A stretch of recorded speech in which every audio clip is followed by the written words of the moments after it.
Wow, did CRC or seafoam destroy my engine and send me running for my life? Check this out. You're not gonna believe what happens. Hey y'all, we got two great intake valve cleaners here today, seafoam and CRC. Face off. Also, something really important, not only are we going to clean that pesky valve gunk on a GDI engine, but we're going to go a step farther and find out the question that everyone asks. Will this damage your catalytic converter? Well, stick around and find out. Alright guys, I wanted you to see what we're up against. A lot of carbon buildup. Well, let's go ahead and get this test going. I'm really excited to find out if it'll work. The next step in this process, we're going to go ahead and start this timer. This way the tests are performed equally, and we're going to do 10,000 miles apart between using both of these cleaners. So let's go ahead, get this one started. We're going to monitor the temperature of the catalytic converter, and we also are going to do this a couple of different ways. This way we can find out the temperature and how it's affecting when we're using these cleaners. So let's go ahead and get started with the test. Remember guys, if you're performing this test yourself, you want to bring it up to about 2,500 RPMs. CRC intake valve and turbo cleaner, that's what we're going to start with next. Okay guys, remember to spray the short first. Spray, couple seconds, spray, couple seconds, spray. You can turn your can at any angle and make sure that it stays trough past the mass airflow sensor. I'm only doing this for demonstration, holding the straw out of the intake boot. Sprays upside down, sideways. Doesn't really affect it, but like I say, we spray the straw inside.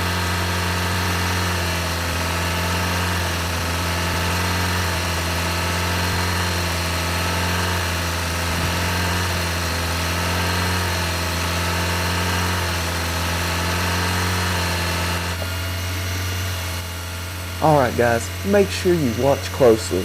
Something really crazy is going to be happening soon.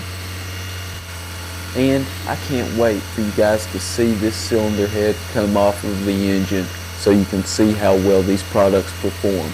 Alright guys, have we gotten any exhaust smoke from the CRC? Not quite yet. Let's continue spraying.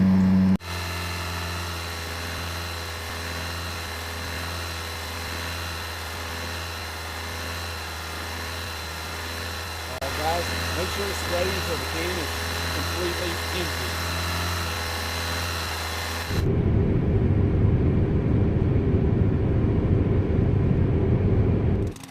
Alright guys, we're going to do this test on the lawnmower as well.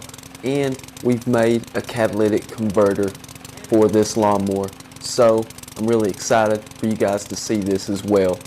Next, you guys also will see me taking off the cylinder head. So we'll get to take a good look at the valves and piston just to see how well this stuff actually works. If you've seen the past videos, I ran a lot of engine oil through this brand new lawnmower. So we measure the oil out to make sure we have equal amounts of oil in this lawnmower for both tests. This way they're up against the same exact issues.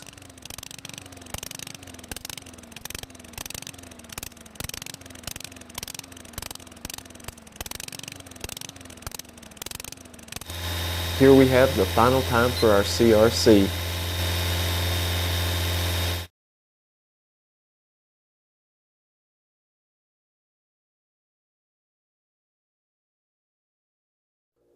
Wow, look at all this smoke. We sure do have a lot of carbon buildup coming out of this mower.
So guys, stick around. In just another minute, I got a couple really awesome things I want you to see. And make sure you check out the description. I've included a link where you can find out even more information or where you can find these products. So let's get into the fun stuff. Here we have our catalytic converter, which has precious metals inside, which is platinum. So this way we're going to have a test that's very thorough. Now let's go ahead and check out our temperatures. So we'll go ahead and show you the before temperatures before we use the products, 355.4.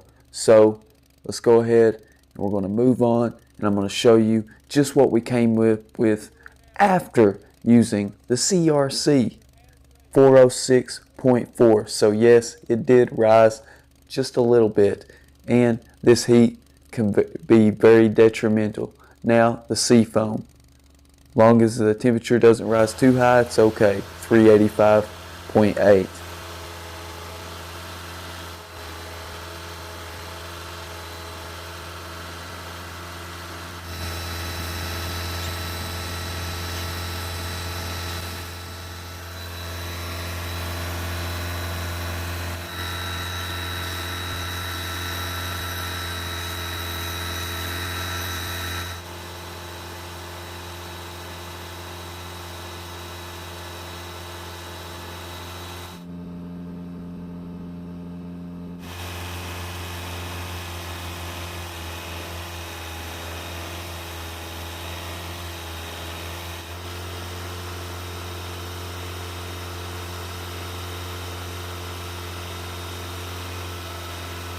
$444 before products. After using the seafoam, the catalytic converter will get a lot hotter if there's carbon buildup entering. So I'm really excited to look at these intake valves.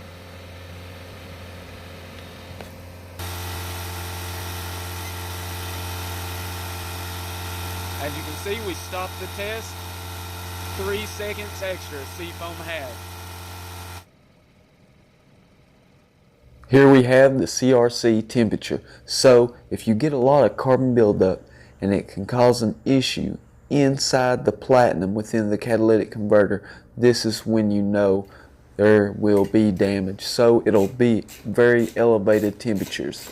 Let's take this borescope camera inside and look to see what these intake valves look before CRC and seafoam. Who will come out on top? There's a lot of hype about both of these products. Well, let's go ahead and take a look at the before. Alright guys, we have a 10,000 mile difference between CRC and seafoam. This is intake valve number 1. Intake valve number 2. There's definitely a lot of carbon buildup here. So, is CRC going to stand up to the challenge? CRC up first. I'm not sure anything's going to help these valves out. Now let's go ahead and move on to valve number 4. Here we are at valve number 4. Here we are at the first observable valve for CRC. Valve number 2. Hey, would you like to see your intake valves? Well guys, it's really easy with these borescope cameras. So I'll drop a link below. Just check it out. They're very inexpensive.